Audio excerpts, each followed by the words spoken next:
سلطان معظم ہے، بے قصور ہوں، میں نے کچھ نہیں کیا، مجھے جانے دیا جائے۔ آپ لوگ میرے ساتھ یہ ظلم نہیں کر سکتے، ظلم کے خلاف آواز اٹھاؤں گا، میں خود پر جبر ہونے نہیں دوں گا۔ وہ شخص ڈٹائی کی انتہائی پر سلطان نے ایک غصے بھری نگاہ سے بدبخت شخص کو دیکھا جو اس وقت انہیں سخت زہر لگ رہا تھا، اور اپنے گناہ تسلیم کرتے ہوئے پھر اپنے طریقے سے تم یہ گناہ قبول کروائیں گے۔ وہ غصے بھرے نگاہوں سے اس حکیم کو دیکھتے ہوئے دھاڑے ہوئے وہ ایک دم ہی کپکا اٹھا اور ایک بار ان کا کرتے ہوئے کہنے لگا، میں نے کوئی گناہ نہیں کیا، میں ایک شریف آدمی ہوں، آپ مجھے ایسے الزام نہیں لگا سکتے۔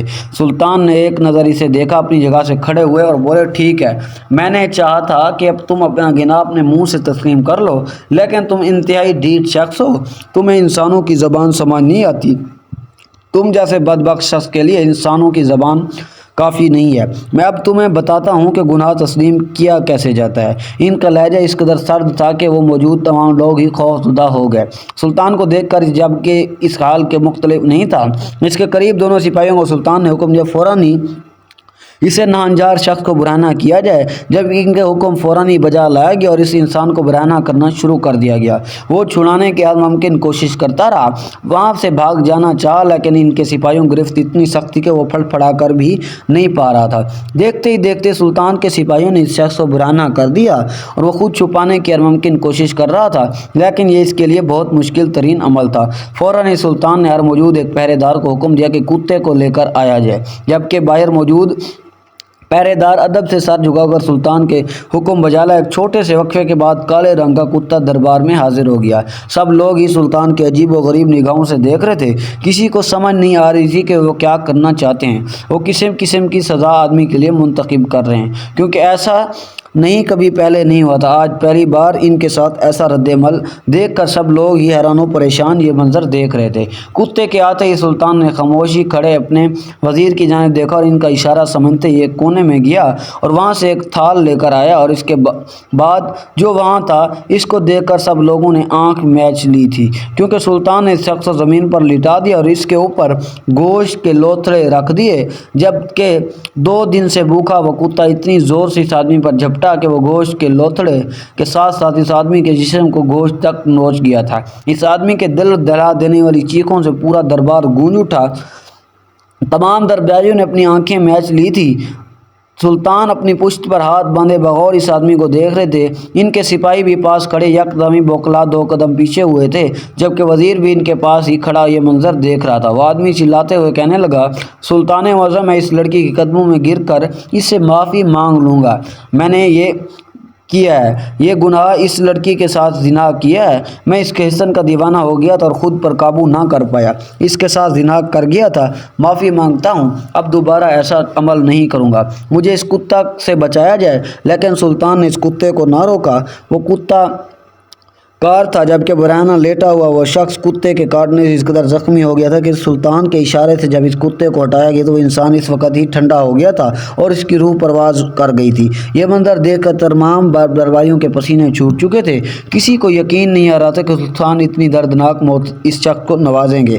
جب اس آدمی کو ایسے ہی چوراہے پر الٹا لٹکا دیا گیا تو لوگوں کی یہ بات پھیلا دی گئی کہ اس نے کیا گناہ کیا تھا، کس طرح سزا دی گئی، جبکہ تمام رعایا نے توبہ کر لی تھی۔ کوئی بھی شخص کسی بھی لڑکی کے ساتھ زنا نہیں کرے گا۔ جب وہ عورت یہ انصاف دیکھ کر سلطان کے قدموں میں گر کر ان کا شکریہ ادا کرنے لگی تھی، جبکہ سلطان کو پوری شان کے ساتھ واپس ان کی نشست پر بٹھا گیا تھا، وہ سب کے ساتھ انصاف کرتے، کسی کو وہ مایوس اپنے دربار سے نہیں لوٹاتے تھے۔ وہ عورت اس وقت روتے ہوئے گئی تھی، لیکن جب وہ سلطان کا شکریہ ادا کرنے آئی تھی تو اس کی چہرے پر ایک مسکراہٹ تھی جو دیکھنے لائق تھی۔ اس کا چہرہ چمک اٹھا تھا، جبکہ اس عورت کی بیٹی جو مردہ ہو چکی تھی وہ بھی اپنی زندگی کی طرف لوٹ آئی تھی۔ وہ سلطان کا نام کا نعرہ لگا رہی تھی، وہ اپنے وقت کے عظیم بادشاہ، ان جیسا نہ آپ کو کبھی آئے گا، اور آپ ایک ایسا سالار تھے جو اپنی رعایا کے لیے ایک شخص تھا جس کا کوئی مقابل نہیں تھا۔ اس واقعے سے یہ بات ثابت ہوتی ہے کہ معاشرے میں انسان کوئی بھی رتبہ کیوں نہ رکھتا ہو، اگر وہ غلط ہے تو اس کو سزا ہر حال میں ملنی چاہیے، اس کو ایسی سزا ملنی چاہیے کہ آنے والی پیڑھیاں بھی اس کا انجام سوچ کر کانپ اٹھیں، اور جو شخص انصاف کا پسندی کا مظاہرہ کرتا ہو، قوم اور لوگ اس کی عزت و احترام کرتے ہیں۔ دوستو، یہ کہانی انٹرنیٹ کی ریسرچ سے لی گئی ہے۔ اس طرح کی مزید کہانیوں کے لیے ہمارے یوٹیوب چینل کو سبسکرائب کریں۔ جزاک اللہ۔